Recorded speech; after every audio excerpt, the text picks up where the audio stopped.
But where basically losing our contrast or our resolution is at that edge of that is where the high frequency happens. So low frequency is, low pass is restoring or keeping low frequency, and high pass, as you can see, is basically giving us most of the edges where you have changes in, for example, the intensity. That's where your higher frequency is. So if you have a high pass, it's like an edge detection. It gives you those edges that have basically a difference from the surrounding. Again, this is out of the scope of this course, but while we do all of the math, and you can be basically run down with the calculation of that, remember that there are applications, right? We talk about the circuit application. I'm giving you another kind of application, image processing. This is another basically filtering. If you have a Gaussian low pass that allows 99% of the frequency to go in, versus 98% versus 94%. You are, again, using this information. The sharpness is those higher frequency that you're losing. All right, so frequency content. So in this chapter, we talk about not impulse response anymore, but the impulse response in the frequency domain. Impulse response in the frequency domain is called transfer function. I'm going to write that down later.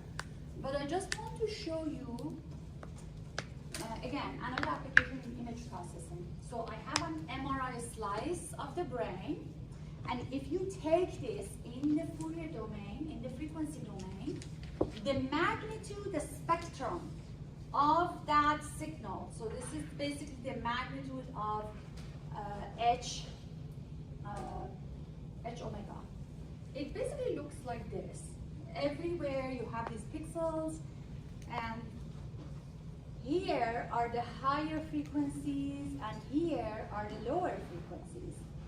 So if I get rid of these higher frequency with a low pass filter, so if I apply a low pass filter and I'm not basically keeping the higher spatial frequencies, which is, you see is black, I'm missing those white pixels. And as you can see, I am losing the contrast or the resolution here between the gray matter and the black and the white and the black. You see that it's almost disappearing. That information was basically what is stored here. And when I apply a low pass filter, that sharpness is gone. So, and the more that you make that bandwidth smaller, you are losing more of that detailed information. All right? So again, many applications with different type of filter. So let's also watch the joke video that I posted, and then we go back to our calculation. So this is on the canvas. Consider an inductive circuit in the time domain. The equivalent frequency domain circuit is obtained by replacing the resistance and inductance with their impedances. The circuit is connected to an input with variable frequency, and the output is taken across the inductance. The output to input voltage division determines the transfer function. The expression of the transfer function gives the magnitude and phase derived from it. The ratio of inductance to resistance is equal to the time constant of the inductive circuit. The magnitude and phase can be written in terms of the time constant. As the frequency approaches zero, the transfer function approaches zero, and the phase shift approximates pi over 2. When the frequency equals the inverse of the time constant, the amplitude reaches about 0.707 times its maximum value, and the phase shift is pi over 4.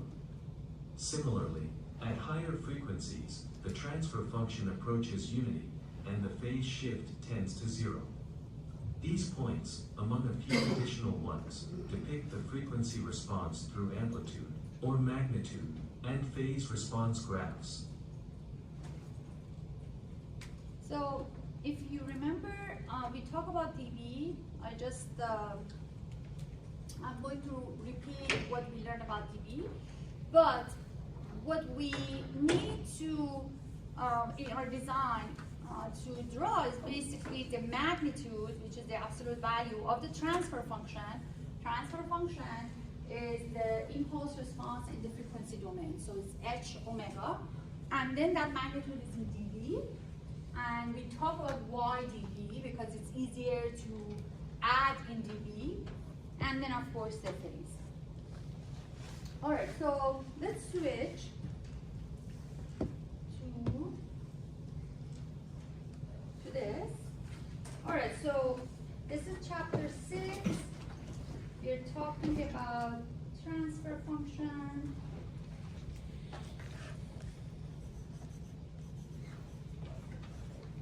Which is h omega hat.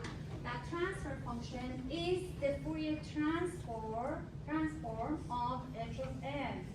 So anything that we learned about h of n, the FIR filter, in terms of the properties, is true for the transfer function, which is basically the response of the system, the frequency response of the system.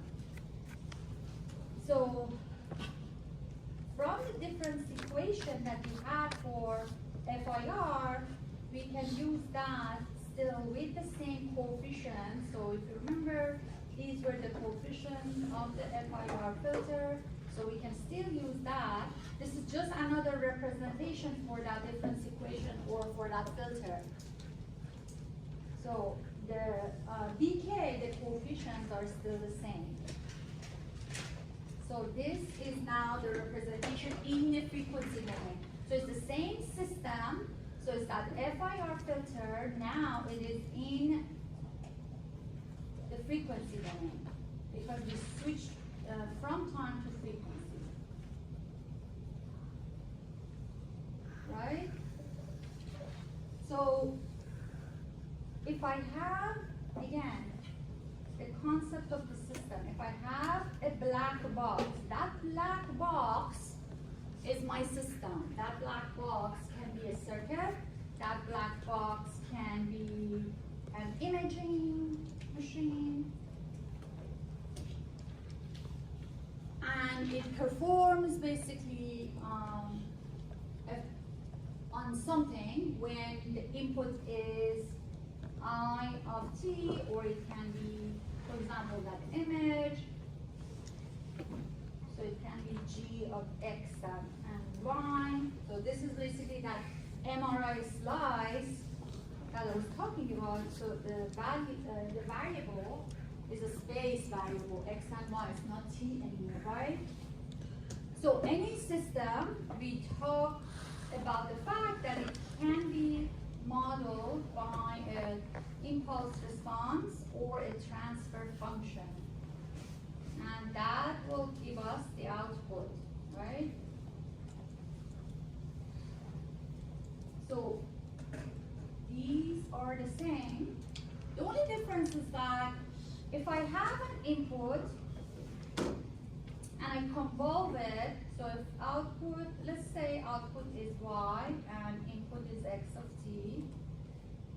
So we know that y of t is x of t convolved with h of t, right? So in the frequency domain, what happened to this convolution? Anybody remember the property of convolution in the frequency domain? You multiply. So if this is in the frequency domain, you multiply. So a lot of time, so that sample of the MRI that I showed you, we take that in the frequency domain, that the spectrum, those pixelated, picture that I showed you, it was the spectrum. So we take that in the frequency domain because we can multiply. Instead of convolution, we can multiply it by that low pass filter transfer function or high pass filter. So a lot of times we do our calculations in the frequency domain, right? So it is because of this. You just multiply, so it's easier. So signal to noise ratio. Again, in a lot of our systems, the amount of noise that is affecting our signal, right? How much of that noise is bearing our signal? And how can I, if I have a system that has a SNR, signal to noise, in dB, so this is in dB, and this is in dB, this is system 1, this is system 2. For example, this system causes a 3 dB loss, and this is the minus 2 dB. And we learned that you can basically just add these up. So SNR 1 multiplied by SNR 2, so you can multiply them, or you can just in dB, you can add them. So you can say, okay, this is minus 3 dB, this is minus 2 dB, so this is going to be minus 5 dB, right? So, and if you remember, dB for the signal is 20 log of S2 over S1, and dB in power, so this is signal and this is power, is 10 log of P2 over P1. And then, I think I asked you this, but I didn't make you write it down. So in terms of loss and gain, if I have a loss of half, or a quarter, or a 10, versus a gain of 2, or a gain of 4, or a gain of 100, how much of this is dB? So what is the power in dB, the loss in the power in dB when you lose half of your signal, half of your power? Anybody remember we talked about the minus 3 dB point that gives us the bandwidth or the cutoff frequency of the filter. So 1/2 loss of signal will give us a minus 3 dB. So when we say a minus 3 dB point, it's when your output signal is half of your input signal. So you lose half of your signal, your power, that's your minus 3 dB point. A quarter loss is minus 6 dB, a 10 minus 10 dB. Gain. So if your output power is twice, then you have plus 3 dB. So whenever it's plus, it's a gain. Plus 6 dB and plus 20 dB, right? And you're going to see these toward the end of chapter 6 and in chapter 7 that you need to design these. For example, this is given. This is your bandwidth, so this is your cutoff frequency. This is the bandwidth, and this is your minus 3 dB point where you have basically if this is 1, this is your 1/2. That 1/2 point will give you on the x-axis, on the frequency, and if this is the magnitude, right? This is the magnitude of the transfer function. The minus 3 dB point that will give you the cutoff frequency of the filter. The cutoff frequency of the filter will give you the bandwidth, right? So this is the bandwidth. So if we want to find what is the bandwidth, what is the cutoff frequency, we basically go to the minus 3 dB point and try to find the frequency that gives us half of that power. So that was that concept. Again, we talk about this more in chapter 7. Professor, You said the output is 2 times or 4 times or 100 times. It'll be those on the plot, you said? I said it's a plus, these are gain, because it's higher than 1. So log of, for example, 2 multiplied by 10, log of 4 multiplied by 10, log of 100. Log of 100, for example, so what is log of 100 base 10? That's 2, right? This is a 2. And then you multiply that by 10, that will give 20. Right? And if it's less than 1, it's negative. Log of 1.2 is a negative number. Right? And you're saying this is, if it's, your input is something and your output is double that, it'll be 3 dB? Or Yes. if your input is, 3 dB gain. if your input's something and the output is times 4 of that, it'll be 6 dB? Yes. Okay. Exactly.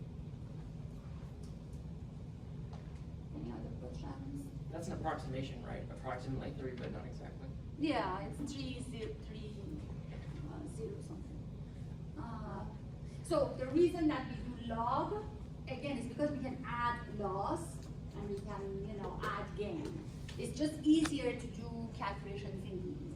And then we can, transfer this back to the amplitude. Okay, so let's get back to what we did last time. We talked about basically the original format of the transfer function. So this is basically the transfer function. It again, just think about the FIR now in the frequency domain. That's why BK is the same, but instead of seeing that delta n minus, you're seeing this exponential because of those phase delay in that delta function, right? So it's the same FIR filter, but now in the frequency domain. So this, and then y of n from our FIR is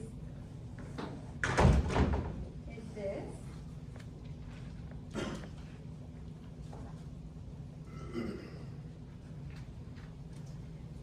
And a specific,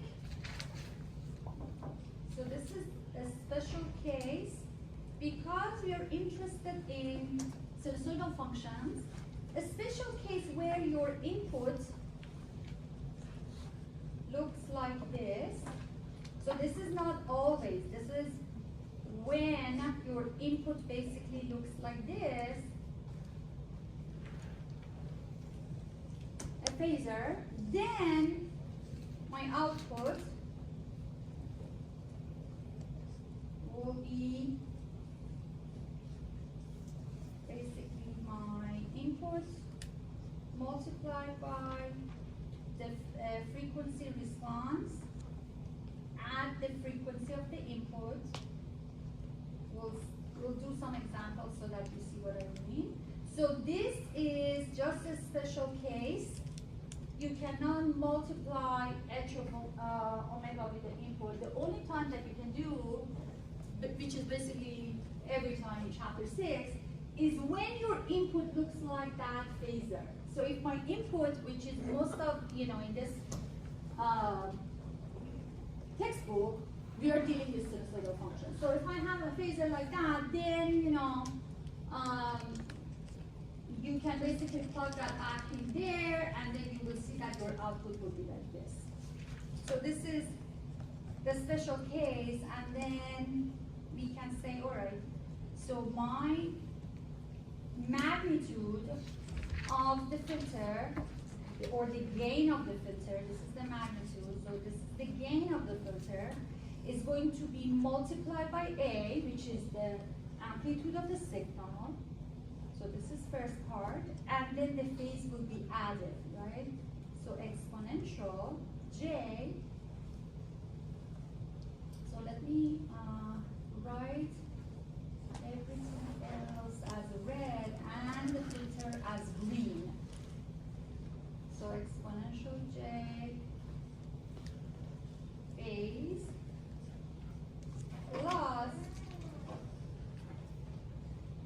phase of the filter. For example, last time we saw that the phase was linear phase addition. All right, so the phase is added, the gain or the magnitude of the filter is applied is multiplied by the amplitude of the signal, and then of course the rotation of the phasor that we can just suppress or have it in that background, right? And then we did an example 6.1. So let's do example 6.2. This chapter has basically lots of examples, so we can do all of them. So example 6.2 is basically using this formula to find the output when your input is this. So your input is 2 exponential j pi over 4 exponential j pi over 3n. So let me ask you, what is the normalized frequency of this input?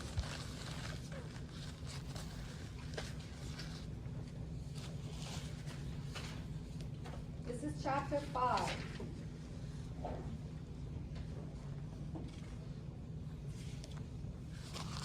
What is the frequency of this signal?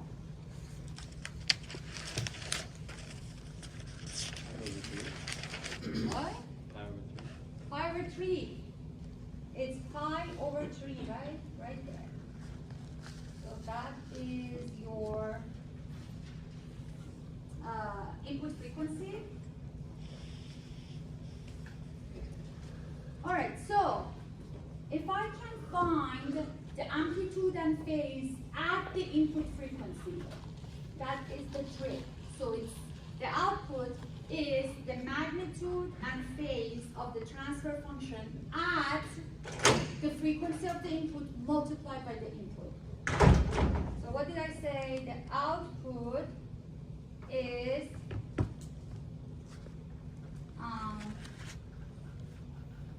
the transfer function at frequency of input multiplied by input.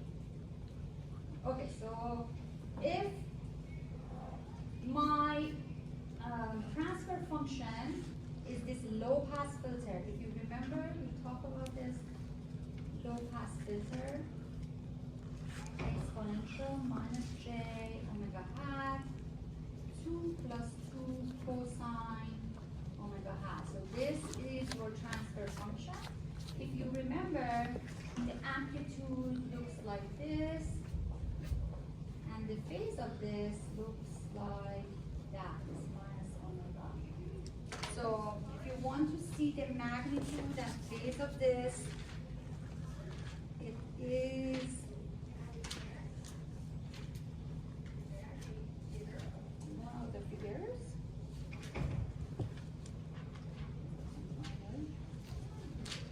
And then we can find the output for this.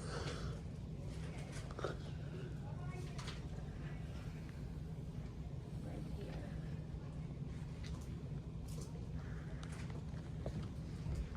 All right, so this is basically 2 plus 2 cosine omega hat exponential minus j omega hat. So this part is giving us the phase, right?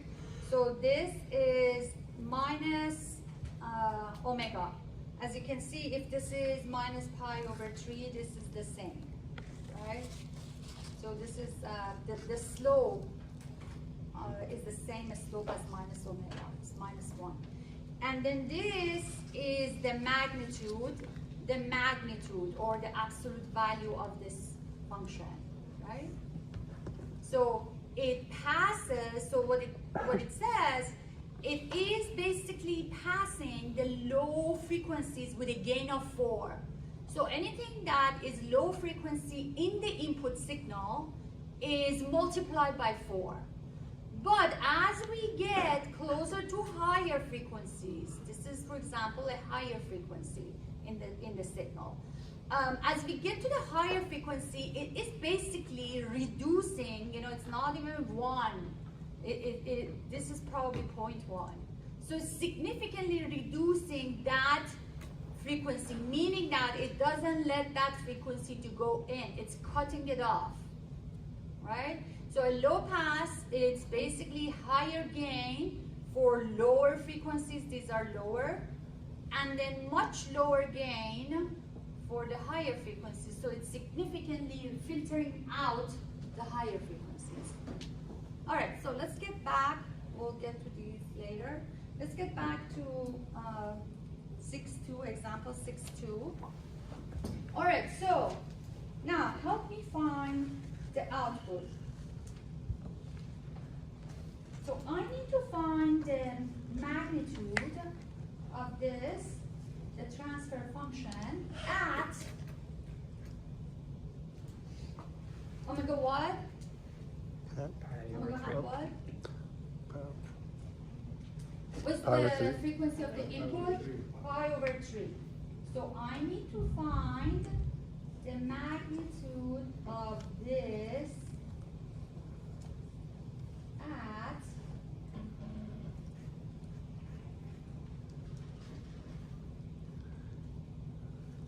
at this.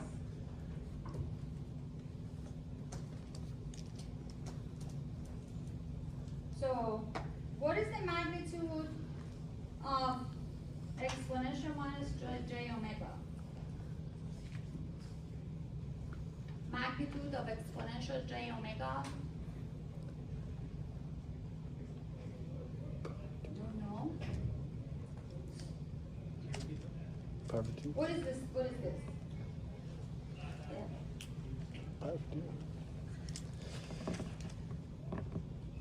Okay, so you agree that it is like this, right? Mm-hmm.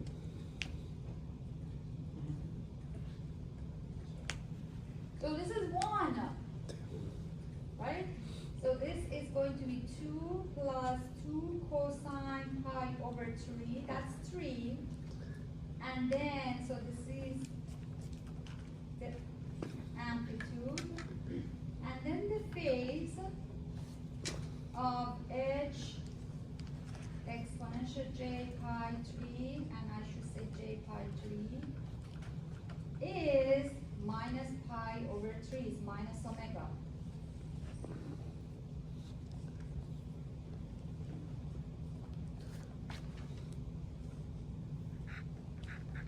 Alright, so I found the magnitude and the phase. Now I can find my output. The output is that gain. Let me write this in yellow, I mean in red. And then everything that is related to the filter will be green. Okay. So the gain is 3. That is multiplied by what is the amplitude of the signal? 2. Exponential. What is the phase of the signal, input signal? Pi over 4. Pi over 4 plus now the phase of the signal of the phase of the filter is added is minus. So minus pi over 3, and then the rest is the same. The phase rotation is the same. So it's basically as simple as that. Instead of doing the summation and all of that, you just find the magnitude and phase of the transfer function at the frequency of the input, and then you multiply that gain by the amplitude of the signal and add the phase with the phase of the signal. All right, so this is 6. The final solution is 6 exponential j pi over 4 e j pi n minus 1 over 3.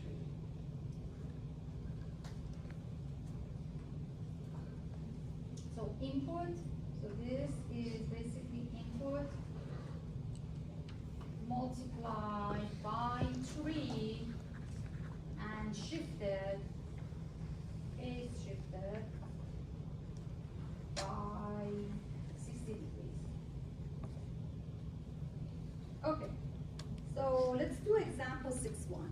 Professor, real quick, can you explain, right under where we get 3, that little section? Why we get 3? No, right Oh, under. this? No, above, right under where we get 3, like 2 plus 2 cosine pi over 3 equals 3. Under that, can you explain that? This one? Yeah. So this is just the phase. If you look at this function, right, this one, this is the transfer function, right? So if I ask you what is the phase of that function, what do you say? Pi over 3?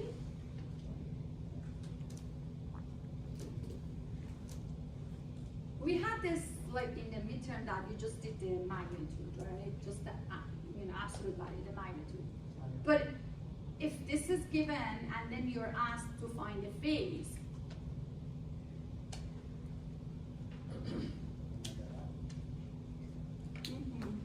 minus omega. So if you have this, right? If this is your signal, and you're asked what's the magnitude and the phase of that, right? Yeah. So the magnitude is this, which is 1. The phase is basically whatever you have multiplied by j. So the phase of this is, right? So the phase here, because it's minus omega, so it's minus omega. And that is basically this minus omega. Right?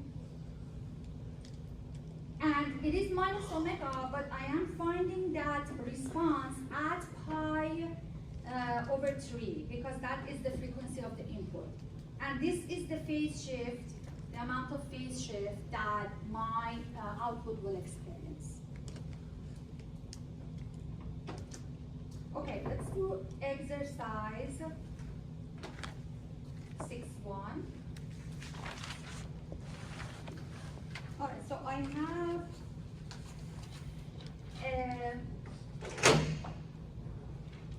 an FRR system with these coefficients. First of all, before doing anything, can you see if you can write the transfer function to this? How do you write the transfer function? Just think about the delta function, how you write the delta function, and the amount of shift in each of those, and see if you can write the transfer function based on that.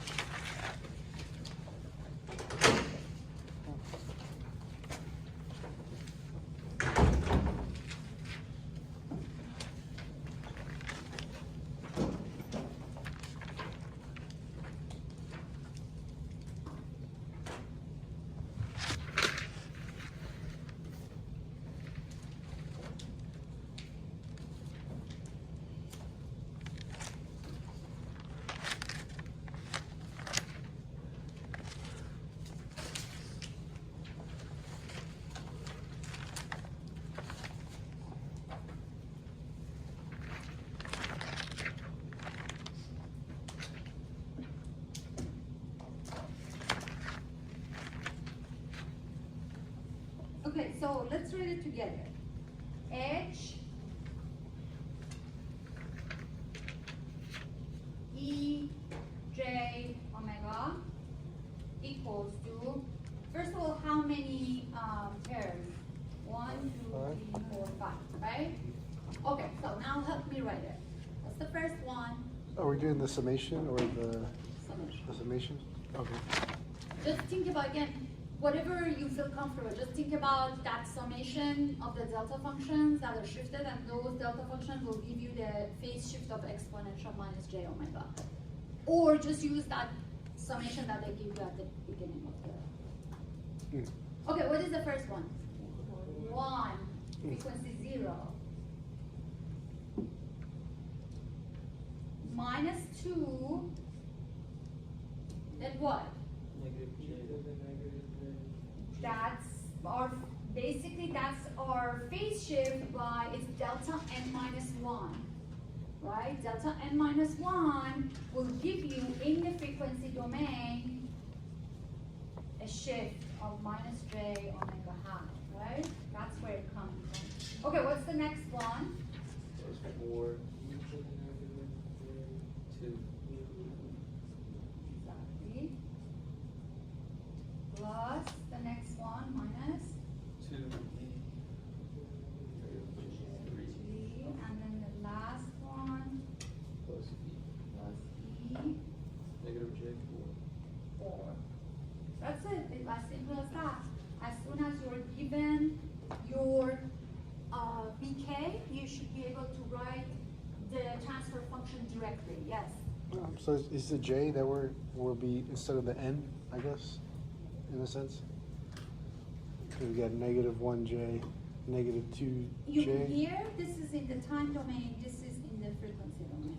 Mhm. Remember that in the time domain, if you have a shift, that shift will show up as a phase shift. So if this is 2, this will be 2 omega. Mhm, mhm. Okay. And why is 1 just no? Was it 1? Yeah, for the first No, the first one is delta n. delta N, right? Delta n plus delta n minus 1 plus delta n minus 2, right? Yeah, but why don't we have when we have delta N, we do include the N in the first, if it's like 1. Delta n will give you basically phase shift of 0. Okay, oh, okay, And okay. exponential j0 is 1. Okay. Thank you. Okay, so this is given. Now, it's asked you to write this in terms of cosines. You want to give it a try, see if you can write it in terms of cosines as opposed to the phasors.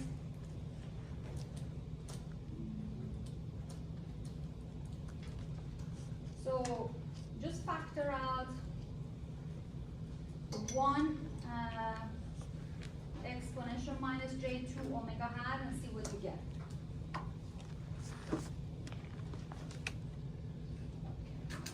See if you can write it. In order to write these in cosines, we need to have the complex conjugate of the same frequency, right? So if I factor out this, it will give me the positive, and those can give me the cosine I'm looking for.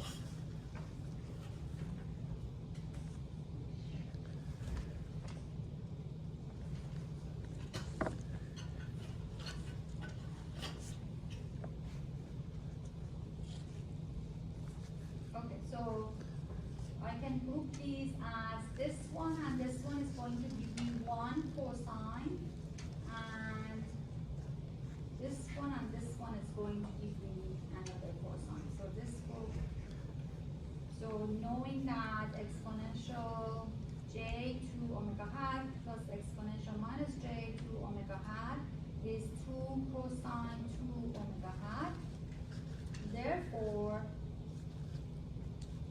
the frequency response of this FIR filter, again, whatever you wrote here is just fine, but this is just a little bit more simplified. And when you want to draw this, for example, in MATLAB, it's just easier to give these cosines. It will give you that low pass filter. Okay, sure. So what is the phase?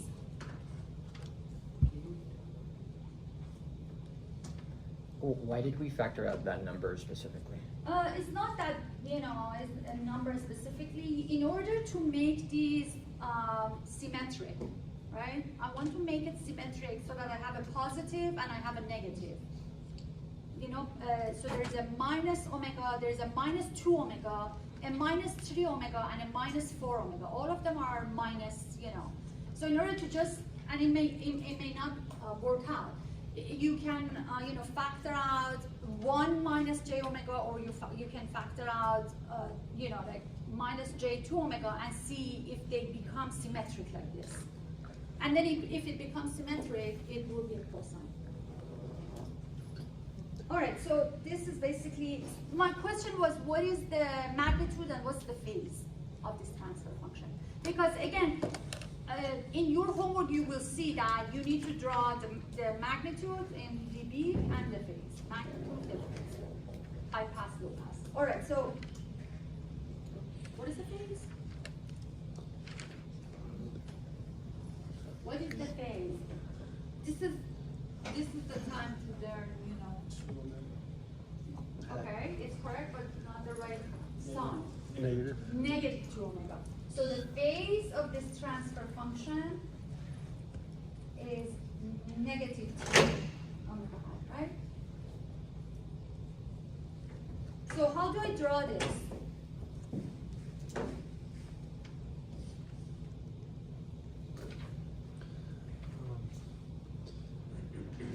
So if it's 1, it's going to be minus 2, right? So it's kind of, you know, basically that gives you that slope.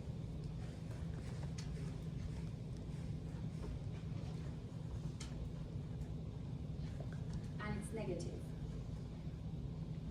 And the amplitude is, the magnitude is that, right? Okay, so now, let's do more of this, but when we have more than one cosine. Can we do the same kind of multiplication of the frequency response of the system? What if my input has 2 cosines? Can I do the same, or has a DC? The answer is yes. So this is basically the superposition. Because my system is LTI, anything that we do in this course, we can basically apply it to multiple of the inputs that are added because of the superposition. So superposition and frequency response. So if my input is more than one cosine, right, or it has a DC. So if my input is a DC plus a cosine like what we had before, again, the most general form of a cosine that we have learned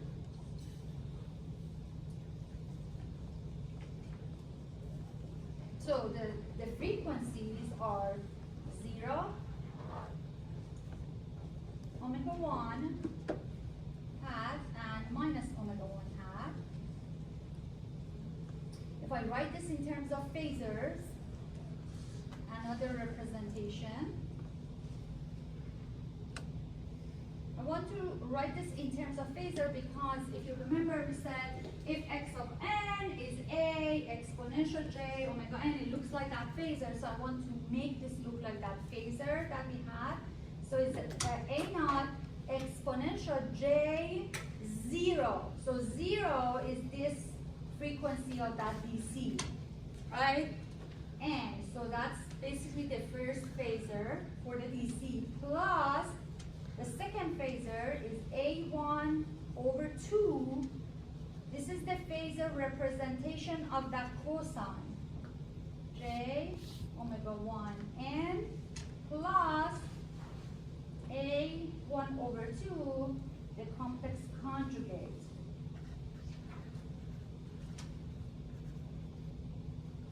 Is there anybody who has a question why this is that? That's the phasor representation of that cosine. So now that I have this phasor representation, the question is, can I do the same example that we just did for these 3 and then add them? Meaning that find the response of the frequency response at frequency 0, at frequency minus omega 1 hat, and at frequency omega 1 hat, multiply them and then add them. The answer is yes. So what did I say?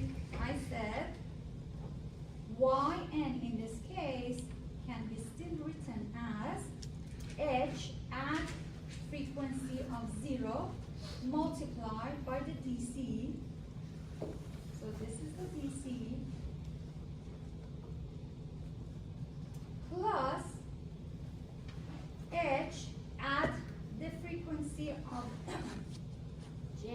omega 1 hat multiplied by this. So it's A1 over 2 exponential j, phase 1 exponential j, omega 1n plus the response of the transfer function at minus j omega hat with the third phasor. That's it. So this is called the superposition. So if you have multiple cosine, you can still use the same concept of finding the transfer function at that specific frequency of that phasor, and then multiply by that phasor, and then we can do an example. All right, so the final to this is, let's write it as green, edge 0 multiplied by A naught. So I'm writing this back in terms of cosine. The gain of the filter multiplied by A1 cosine omega 1n plus the phase plus the phase of the filter. So that's basically what we wanted to show. Okay, so let's do an example for the superposition so that we see how we can use it. So this is example 6.3. All right, so I have a BK of 1, 2, and 1. My xn is 3 cosine pi over 3n minus pi over 2. Find the output.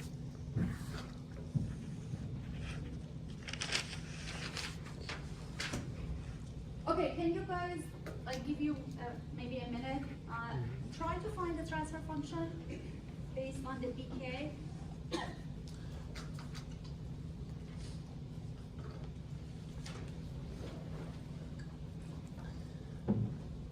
So, what's the green part?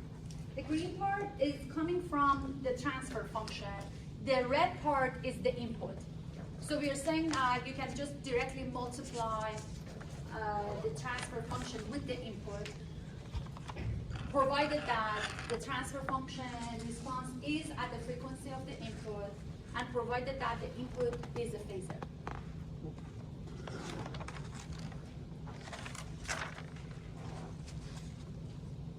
Okay, so what I want is transfer function. Oh, okay. H of E to the j omega hat Is what? is equal to 1 plus 2 E negative j omega hat Yes, the last term. plus 1 E negative j 2 omega hat. Exactly. And then in the previous example, we simplified that. So he just told us the transfer function based on these can be written directly from that sum is 1 plus 2 exponential minus j omega hat plus exponential minus j 2 omega hat, right? And in order to find this in terms of cosine, you can just factor out exponential minus j omega, and that will give us a symmetric plus and minus complex conjugate pair. This is 2 cosine omega hat, so this is going to be exponential minus j omega hat, and then 2 plus 2 cosine omega hat. This is that low pass filter that we talk about. So 1, 2, 1 is a low pass filter, the one that I just showed you, with a phase of minus omega hat. All right, so this is your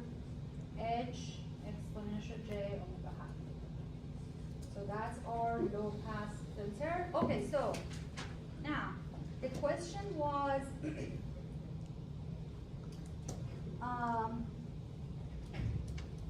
the input is given, find the output.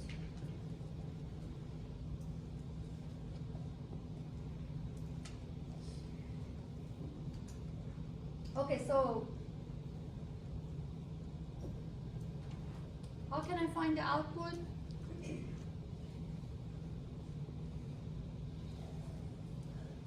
What should I do? I have the transfer function. What is the frequency of the input? Power 3. Now what am I supposed to do with that? Evaluate it at power. Evaluate the transfer function at that input frequency. Find the gain, find the phase, multiply the gain by the amplitude, add the phase to the phase of the signal. Right? Okay, so at the input frequency, omega hat, pi over 3, h of exponential j pi over 3 is exponential minus j pi over 3, 2 plus 2 cosine pi over 3. This is 1 over 2. So this is 3 exponential minus j pi over 3, right? So what is the amplitude? What's the phase? Negative power 3. The phase is what? The amplitude is what? The phase is what? Negative power 3. Pi over 2.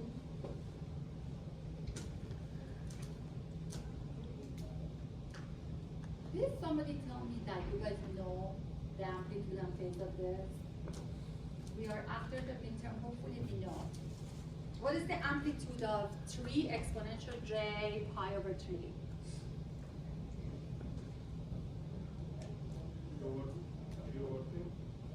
What? No.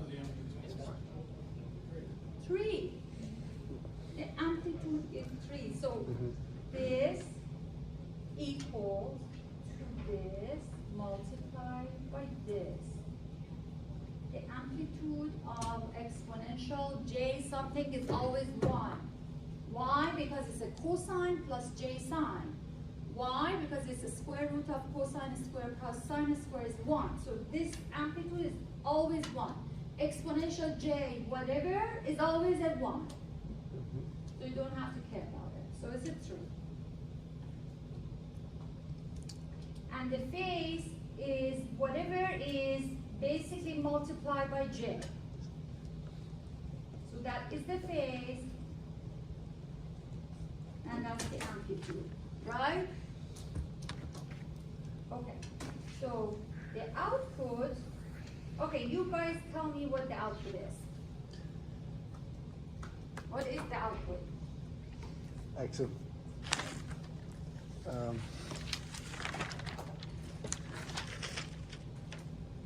x of t times x of omega hat times h of omega hat.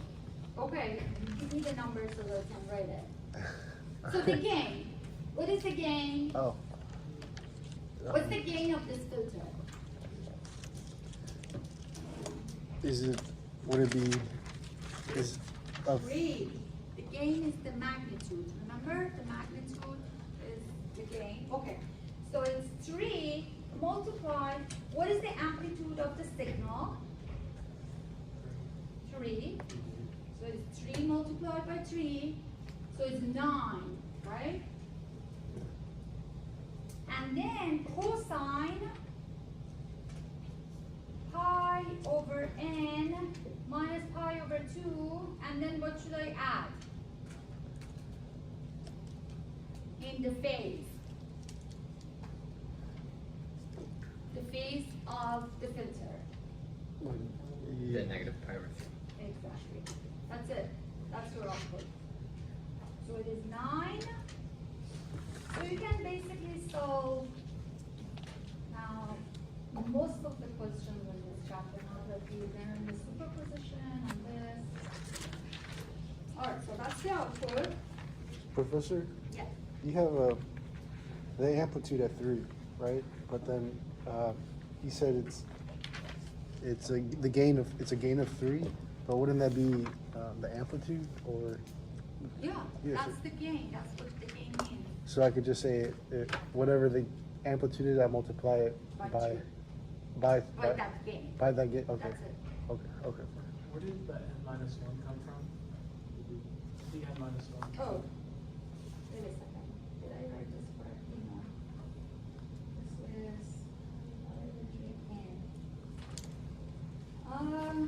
This is if you take this and this, that will be n-1.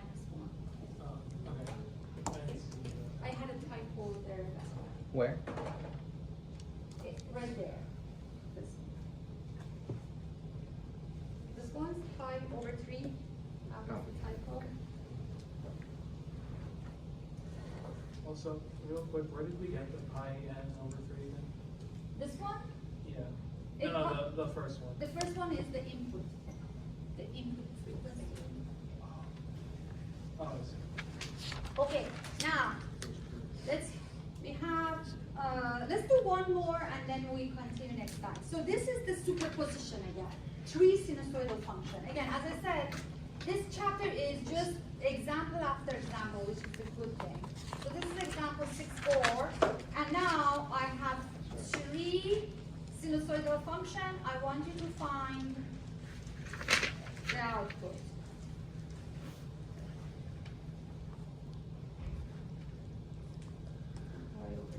So this is a DC, and then the superposition of. So this is the one that I was talking about. That figure that I showed you. So when we do the calculation, I want you to pay attention which one of these signals. So there is a DC, there is a lower frequency pi/3, and then there is a higher frequency 7 pi/8. This is passing through that low pass filter. So I want you to tell me which one of these do you think they pass with a gain and which one is going to be filtered out, right? So that is the point of this question. Which frequencies will go in if my filter is BK121? Find output and tell us which frequencies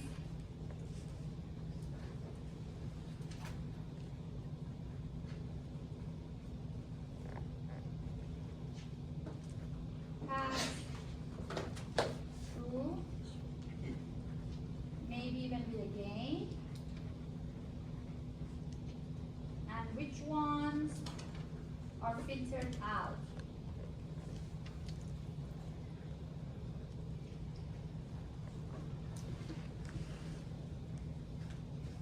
So by just looking at it, even without doing it, what would be your guess? The higher frequency. What? The higher frequency. What? The high frequency what? The 7 pi/8. What happens with it? Filter out, right? That would be filtered out. Okay, so let's do the calculation. So h at exponential j0. What is that? What is exponential j0? Why am I doing that? Find the gain at DC. DC, the frequency is 0. So the gain is 4 h exponential j pi/3. Okay, now tell me what is the gain? What is the phase? 3. What is the gain? What's the phase? Gain is 3. Negative Yes? pi/3. You guys always forget the. Negative That's it. Okay, the last one is.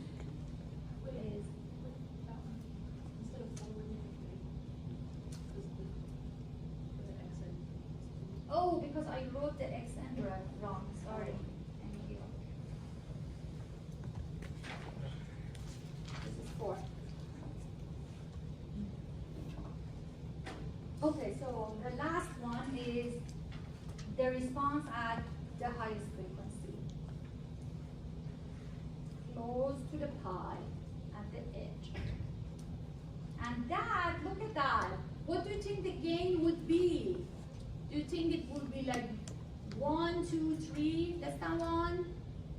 We are very close to the edge, which is the pi and minus pi, right? So it is 0.1522. This is a loss. If you do the log, this will be negative, right? So it's not, you're not basically multiplying it with a number that is higher than 1. So it's not a gain, it's a loss. And then exponential minus j 7 pi 8. So what is the gain or the loss? Again, we say gain, but that gain in dB if it's negative, or in amplitude if it's less than 1 is a loss. Okay, so what is the gain or the loss? 0.15. And what is the phase? Negative. 7 pi. Great, okay, now everybody is giving the right answer. Okay, so final output. So again, I color code so that you know where the filter is applied. So this is applied to the DC. The next one is 3 cosine, and then it's multiplied by 3. And then it's pi over 3n minus pi over 2. What am I adding here? Minus pi over 3 from the space. And then the last one is 4. Oh, 3. Multiplied by what? What's the last term multiplied by? Would it be? Yes. This is where it's basically getting filtered out. So, and then cosine.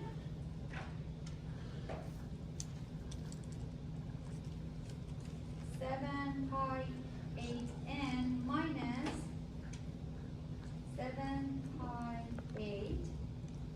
So this is 16 plus 9 cosine pi over 3 n minus 1 pi over 2 plus 0.4567 cosine 7 pi 8 n minus 1. This is essentially filtered out.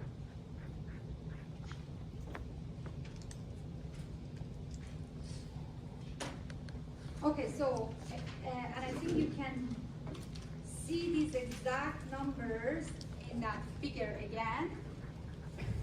And then we do the high pass filter. So this was low pass filter. We'll do the high pass filter. Professor, Yes. I'm sorry, real quick, where did we get the 0.1522? What? Which one? The magnitude of the last term? You multiplied 3 by 0.1522. No, but where do we get 0.1522? I don't get what you're asking. Where? Where did we derive it? Where did we get it from? This one? No, No. 0.1522. Where did that come from? Oh, this one. Yes. You put this in here. It's 3 cosine. Oh no.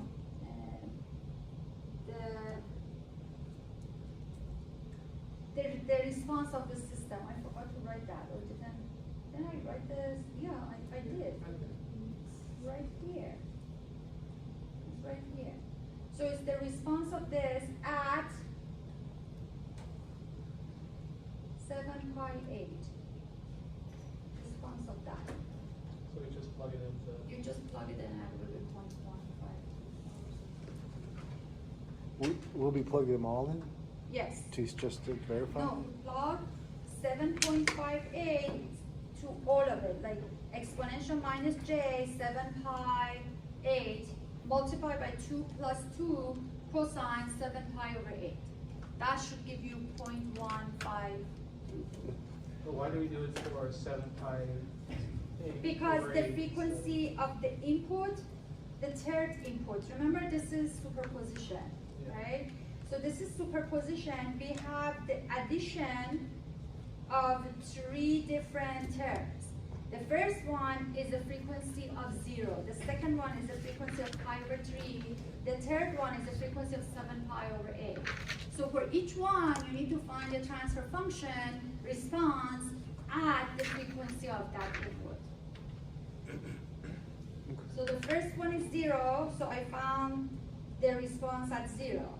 The second one is pi over 3, so I found the response at pi over 3. The last one is 7 pi over 8, so I found the response at that. So, and that's what I'm multiplying.